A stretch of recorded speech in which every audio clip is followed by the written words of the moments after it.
మరి రాష్ట్రాన్ని గతంలో ఏరినటువంటి టీఆర్ఎస్ ప్రభుత్వం కార్మికుల సంక్షేమాన్ని పట్టించుకోవట్లేదని మరి కాంగ్రెస్ వస్తే కార్మికుల సంక్షేమాన్ని పట్టించుకుంటుందనే నమ్మకంతో కాంగ్రెస్ కి అందరూ ఓట్లేసి రేవంత్ రెడ్డి గారిని గెలిపించి ముఖ్యమంత్రిని చేసినాక ముఖ్యమంత్రి గారికి కార్మికుల ఎట్లా ప్రేమ పూర్తిగా తగ్గిపోయిందనే అంశం ఆచరణలో మనకు కనపడుతూ ఉంది.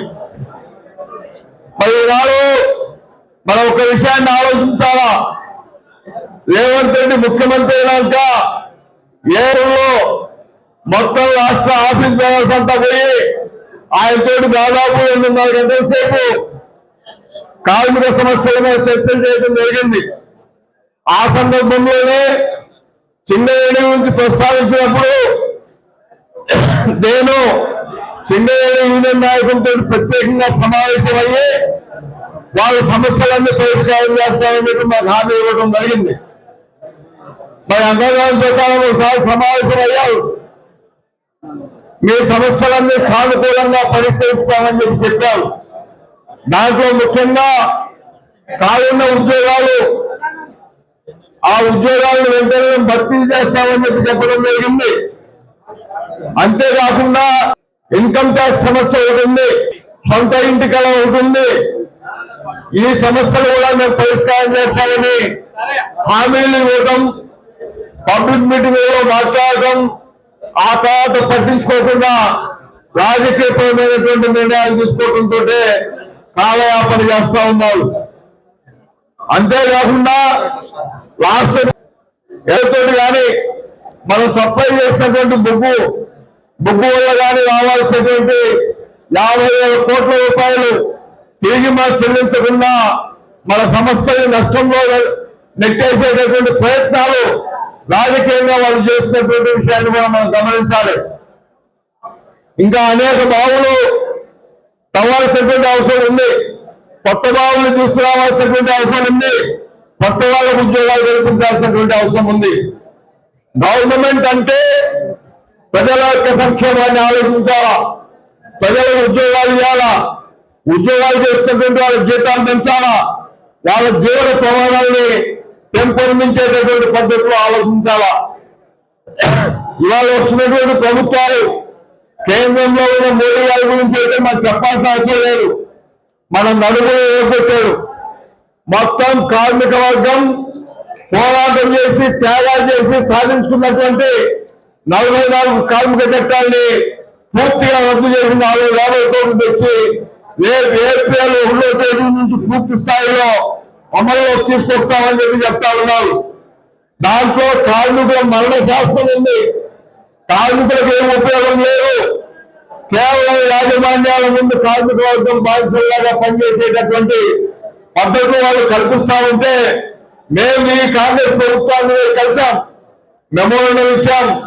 సార్, కేరళ ప్రభుత్వంలో కోడ్లు మేము అమలు చేయమని చెప్పి అసెంబ్లీలో తీర్మానం చేశారు. మీరు కూడా అట్లా తీర్మానం చేయండి.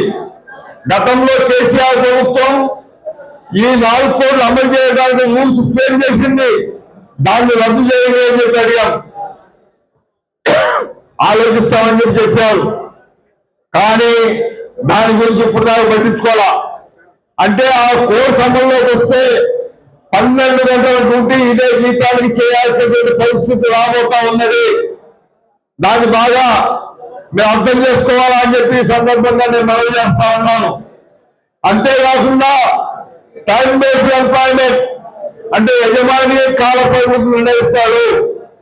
గతంలో మనకు చట్టం ఉన్నది, ఇండస్ట్రియల్ ఎంప్లాయ్మెంట్ యాక్ట్ 1946 అని చెప్పి. దాంట్లో ఏం రాసిందయ్యా అంటే 18 సంవత్సరాలు దాటిన యువకులు కానీ యువతి కానీ ఉద్యోగంలో చేరితే రిటైర్మెంట్ వయసు 58 సంవత్సరాలను రాసింది. దాన్ని పక్కన పెట్టి దాన్ని అట్లాగే పెట్టారు. పెట్టి ఇంకోటి ఏం చేశారంటే యజమాని సమయాన్ని నిర్ణయిస్తాడు. సంవత్సరం పనిచేయాలన్నా, 11 నెలలు పనిచేయాలన్నా, లేదా 2 సంవత్సరాలు పనిచేయాలన్నా అనేది నిర్ణయిస్తాడు. అంటే సంవత్సరం దాటితే ఆ టైం బేస్డ్ ఎంప్లాయ్మెంట్ పద్ధతిలో పనిచేసే వాళ్ళకి గ్రాడ్యుయేట్ ఇవ్వాలి కాబట్టి యజమాని 11వ టైం తోటే ఉద్యోగంలో జాయిన్ చేసుకునే ప్రమాదం ముందుకు రాబోతా ఉన్నది. రేపు పర్మనెంట్ ఉద్యోగాలు ఉండవు. దీని మీద రాష్ట్ర ప్రభుత్వానికి పట్టలేదు. ఇంకా మనకు సంబంధించినటువంటి ఈ సింగరేణి బ్రహ్మాండంగా నడుస్తున్నటువంటి సింగరేణి, లాభాల్లో నడుస్తున్నటువంటి ఈ సింగరేణి దీన్ని పూర్తిగా నష్టాల్లో తీసుకుపోయి దీన్ని కూడా ప్రైవేట్ వాళ్ళకి అప్పచెప్పాలనేటటువంటి కుట్రలు వాళ్ళు జరుగుతూ ఉన్నాయి. కేంద్రంలో మోడీ ఏం చెప్తే ఇక్కడ రేవంత్ రెడ్డి చేయడానికి సిద్ధంగా ఉండి ఆ పద్ధతిలో పనిచేస్తున్నటువంటి పరిస్థితులు స్పష్టంగా కనపడుతూ ఉన్నాయి. ఈ సంస్థని గతంలో కాపాడుతున్నది కూడా ఏఐటీసీఏ, ఇప్పుడు కాపాడుకోవాల్సింది కూడా ఏఐటీసీఏ. కాబట్టి మీ పోరాటాల వల్లనే ఏ సమస్య పరిష్కారం అవుతుంది అనేటటువంటి మాకు అనుభవంలో ఉన్నటువంటి మా అనుభవాలు. కాబట్టి పోరాటాల ద్వారానే సింగరేణిని మనం కాపాడుకోగలుగుతాం. కాబట్టి ఈ పోరాట జాతాన్ని ఇవాళ మనం ప్రారంభిస్తా ఉన్నాం. ఉన్నటువంటి విషయాలన్నీ కార్మికులు క్షుణ్ణంగా తెలియజేసి మనం అంతా అవసరమైతే రేవంత్ రెడ్డి గారిని హెచ్చరిస్తా ఉన్నా, నువ్వు ఈ సంస్థని ఇట్లా నష్టాల్లో తీసుకెళ్లేటటువంటి పరిస్థితి ఇట్లా ఉంటే మేము ఎలాంటి పోరాట కార్యక్రమాలైనా రూపొందించి మీ మెడలు ఉంచి మొత్తం మా యొక్క ఈ సంస్థను మేము రక్షించుకుంటామని చెప్పి ఈ సందర్భంగా ఆయన హెచ్చరిస్తా ఉన్నా. ఈ కోడ్లు ఈ రాష్ట్రంలో అమలు చేయడానికి లేదు. ఈ కోడ్లు అమలు చేయడం వల్ల ఉద్యోగ భద్రత లేదు, మా పోలీసు భద్రత లేదు, మొత్తం కార్మికులకు రావాల్సినటువంటి ఏ సౌకర్యం కూడా లేదు.